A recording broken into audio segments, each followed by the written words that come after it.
Hey guys, welcome back to day 55 of Animal Crossing. And now we're going to continue on and talk about a couple things, the stream, X Factor, and something else. And SMW, okay. As far as the stream goes, yeah, okay, I had some real big issues. I'm going to say that right now because I really thought that I didn't have any problems with starting it at 9 o'clock. It was all started at 9. It was good, and everything was going fine until about 9:45. About 9:45, then the internet crashed, and I could not believe the fact that it crashed. I mean, seriously. I mean, it crashed, and I never got it back until way early in the morning. So I couldn't start the stream at all, and I was completely disappointed because I really wanted to do it, and I was all ready to go and all on time and everything was fine. But for some reason it just didn't go anymore. So I apologize for the stream not working. I did end up doing it about early in the morning when I actually found out it was fixed. So that was good, but it didn't follow the schedule that I really wanted to. So everything was screwed up for me. Of course, the one day that you need the internet to work, I don't get it. So anyways, yeah, I think it went fine. I still feel like there was hardly nobody there. There was a couple people that there was a couple people, two people in particular, that were there, but other than that, I wasn't really like, there wasn't really anybody to really talk to, so it was okay. I think it went okay. There was a couple surprise moments with Mario Party 8, and if you haven't seen that, it's on YouTube. So if you want to see that, you can see that. But anyways, now I'm gonna go talk about X Factor, and because then that was the next thing that I did. As far as X Factor, this week was movies night songs, which, this theme, I'm sorry. I really like the theme. I hate how they go about choosing songs, though. They choose anything and everything that they possibly want. And it just doesn't, I don't know, it doesn't exemplify the movie theme. I'm glad though that a lot of these people chose songs that were from movies, but at the same time, there was also a couple that were really not from movies. I mean, they could be heard on any other night, and it would have been, not. I wouldn't know that it was movies night. That's why. I think that was the problem with movies night in general. Anyways, as far as the night goes, I actually thought it was a solid night. Again, it was a very good night. A lot of people stepped up this week. Nobody was really horrible this week, unlike last week. But I don't think anyone was really amazing now. I think we got a lot of competent, strong singers now that can deliver good performances every week. So at this point now, I think in order to stay, you have to have a good performance. You have to have a good following. So there's a couple of people I think that are in trouble this week, and there's a couple of people that I think are safe. Well, I don't know. At this point, top six, anything can happen, so I'm not going to say anything. So anyways, starting off the night was Craig Colton. He's saying License to Kill from the movie License to Kill by, I don't remember who it's by, but it's a James Bond movie. I think he did a solid job. I think vocally he was pretty much on point with the song, which is, I think everybody's on point with well, I don't know if I agree with that, but pretty much everybody's on point with their vocals. So I think at this point, there's got to be something special that you have to deliver.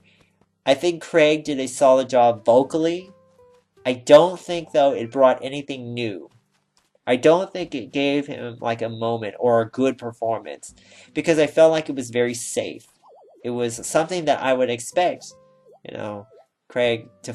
Oh my gosh, I fell into that stupid hole.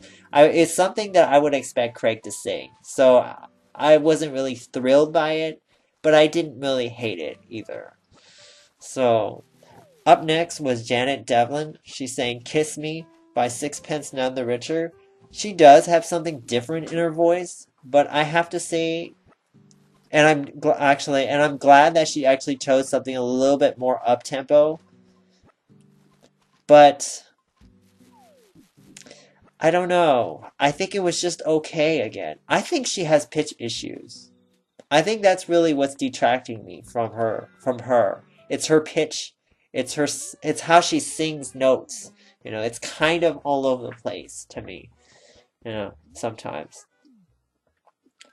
I thought she was okay. I didn't feel this performance. Again, I think this song was a little bit too safe for her. I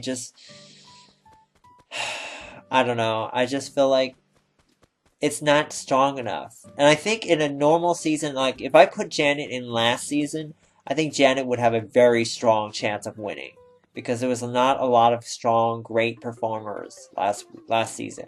However, this season there are just so many good singers and good performers. I think it's going to be very hard for her to win, you know. So she may survive based on her fan base, and I can't believe how strong her fan base is, and it's probably very strong. But really think that she needs to step up more. She stepped up a little bit more this week. She needs to step up a little bit more than that.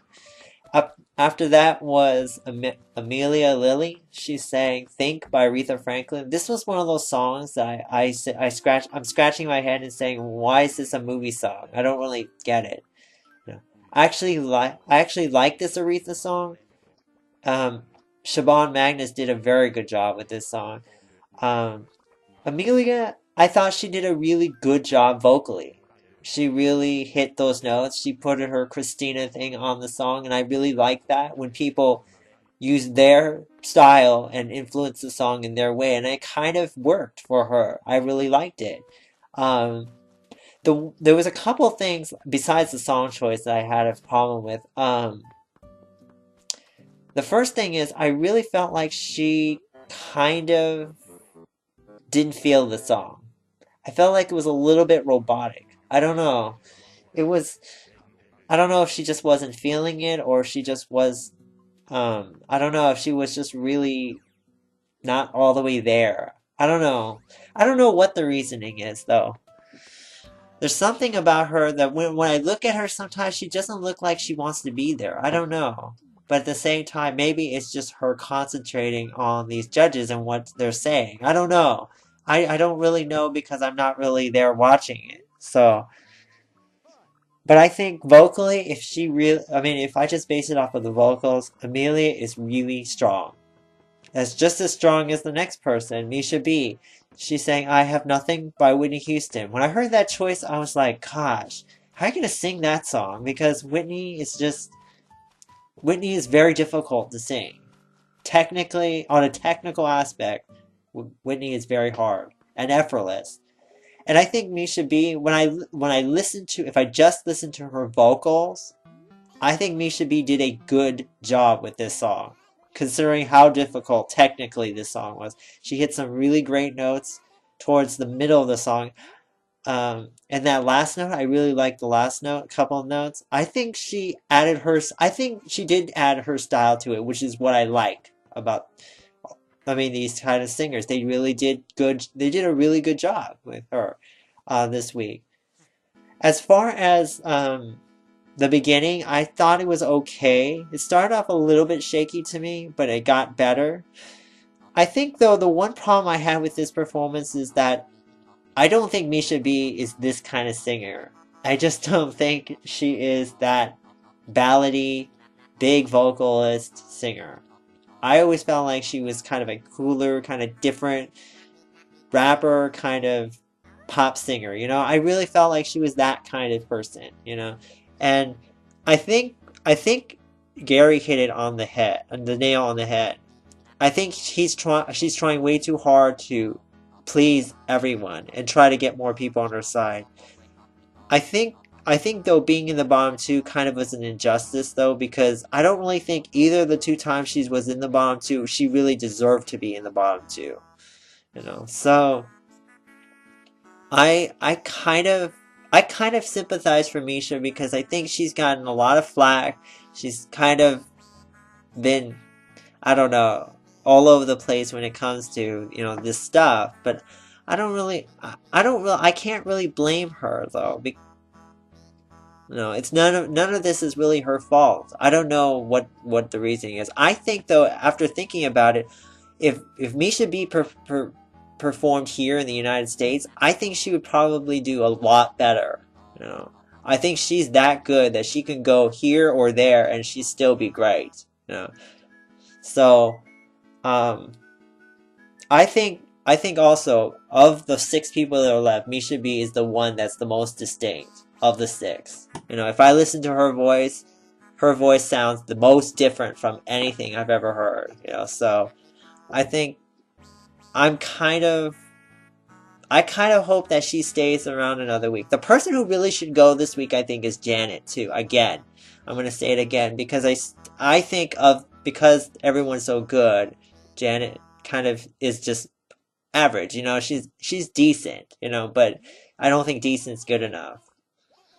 So, but I think Misha B, if she's in the bottom 2 this week, I think she's gonna be. I think I won't surprise me that she's in the bottom 2. Okay, after that was Rhythmix, Little Mix. I keep missing their name up. They sang "Don't Let Go Love" by In Vogue. That was a very interesting song choice. I would not have expected that song choice from them, but they sang it. They really did a good job with that vocally. The only thing, again, I'm gonna say like I said last week, I don't think it was a moment for them. They did a good job. They did a really good job vocally, and I really liked their performance. I think also they are one of the best contestants that have improved, this season. At the very beginning, I wasn't really sure where they were gonna end up, but they really have gone very farther than anybody has any girl group has ever gone. And I have to congratulate them for that. Okay. So I think they did a very good job tonight. Again, another great performance. After that was Marcus Collins. Finishing off the night, he sang "Your Love Keeps Lifting Me Higher and Higher" by Jackie Wilson. I think he did a really good job with this performance. I think this is the kind of song, like I said every week, it's the same kind of songs that fit his style, which is really good. Downside of that, it was predictable, I think the chorus, though, kind of did a lot of the work, but he's another one where I was really not sure where he's going to land, but I think he's impressed me ever since the beginning. I really think Marcus should stay another week, but we'll see. As far as who goes home, I don't know. Anybody can end up in the bottom 2 this week, so we'll have to see. It all comes down to fan bases, so... Yeah, SMW too. One more thing about SMW. I'm finished working on that. I just got to get the video done, and then I'll have it all uploaded tonight. Hope you guys enjoyed this video. See you guys later. Take care. Bye.